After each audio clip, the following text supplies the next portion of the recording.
How's it going, everyone? I want to take you guys through some Silent Hill F updates, and a pretty notable leak happened, as I'm sure some of you guys are aware about. It seems like someone just unknowingly, not understanding how an embargo really works, has broken embargo and gave a lot of information out about the game. The game is out to reviewers, given the fact that it's coming out on September the 23rd, I believe it is. Yeah, September 23rd for the early access period if you buy the deluxe edition. Reviewers are playing the game, however, they are under embargo. I would imagine the embargo is going to lift if September 23rd, I believe, is a Tuesday. I would imagine embargo is lifting on that Monday.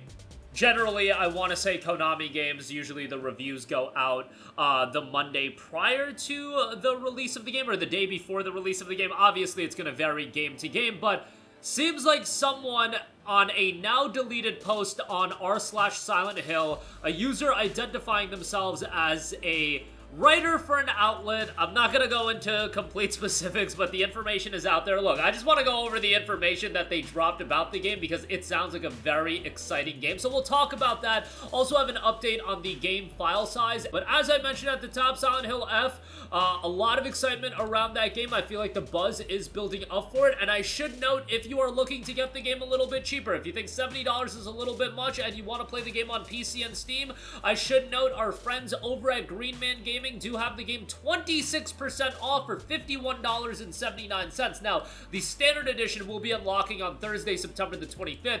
The deluxe edition will be unlocking on September the 23rd. That is on sale as well, $59.19 at GMG. You don't pay tax either, so that's great. Link in the description box below. If you do pick it up, we get an affiliate kickback, which is much appreciated. But it does seem like this is a legit just accidental breaking of the embargo, and the post does note that they are going to give the game a 9.5 out of 10, and the game's combat does teeter on Souls-like, but not completely. It's challenging. You have to pick and choose your battles in typical Silent Hill fashion. Pay attention to the content warnings, and given the fact that the game is rated M for mature, there's probably going to be some gruesome elements to the game. It is very lore-driven. Read everything, and there's going to be exploration. We covered that in our preview video yesterday, so check that out.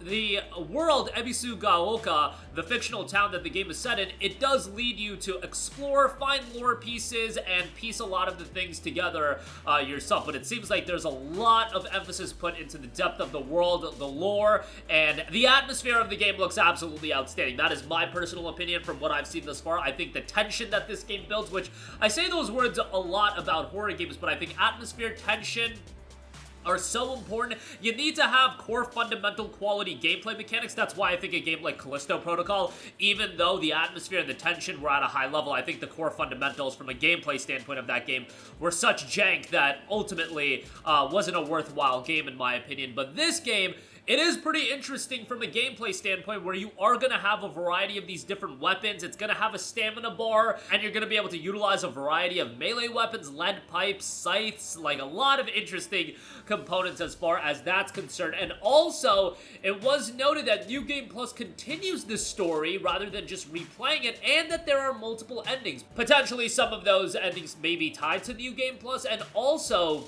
noting that it captures the fear and anxiety. And again, the post is now deleted, but yeah, when something like that goes up, it is pretty insane. I mean, 9.5 out of 10, we'll see how all of the other reviewers feel about the game, but that would be a great step for Konami. After the success of Silent Hill 2, the remake, after the success of Metal Gear Solid Delta Snake Eater, bear in mind that this is a brand new entry in the Silent Hill franchise. It's not a remake, it's not a remaster, it's nothing like that. It's not a collection like MGS Master Collection.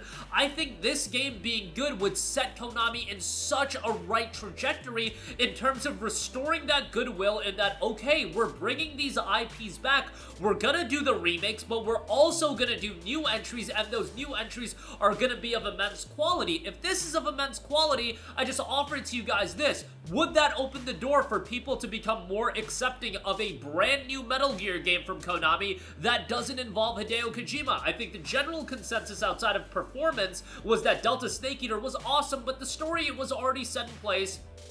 So you didn't have to do much on that front. However, if this game turns out well, okay, maybe that's gonna set Konami back on a track record where people are a little bit more confident. And given that you've got Silent Hill under that umbrella, you've got Contra under that umbrella, you've got Castlevania under that umbrella, you've got Metal Gear under that umbrella, you'll want to see Konami do well. I get that Konami, for a long time, especially after 2015 and the release of MGS5, we just love dunking on them, but they have so many incredible IPs under their umbrella that you want them to be in the game development world. And think what you want of what went down with Kojima. You want these IPs to be sustained. Even if, you know, Metal Gear as a narrative experience, you might say it's concluded. However, a Master Collection Volume 2, a Metal Gear Solid 1 remake, there's so much potential, and Silent Hill as a franchise continuing as well. Remember that Silent Hill F does involve Ryukishi 07 as the writer, and that is the creator of Higurashi, which I know is beloved by so many people.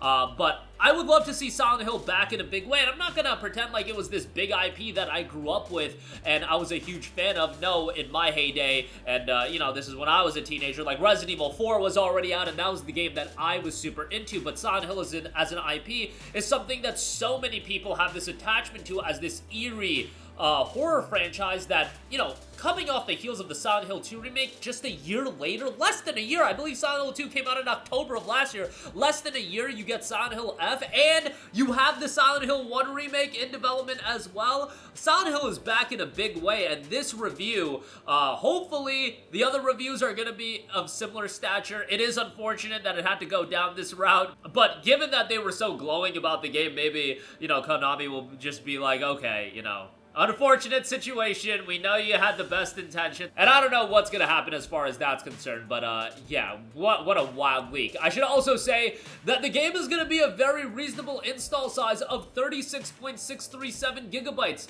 The preload will be kicking off on September the 23rd for the standard edition, with the official release scheduled for September the 25th. The deluxe edition will be $79.99. Really, you're paying for that 48 hours of early access. It's a digital art book and digital soundtrack.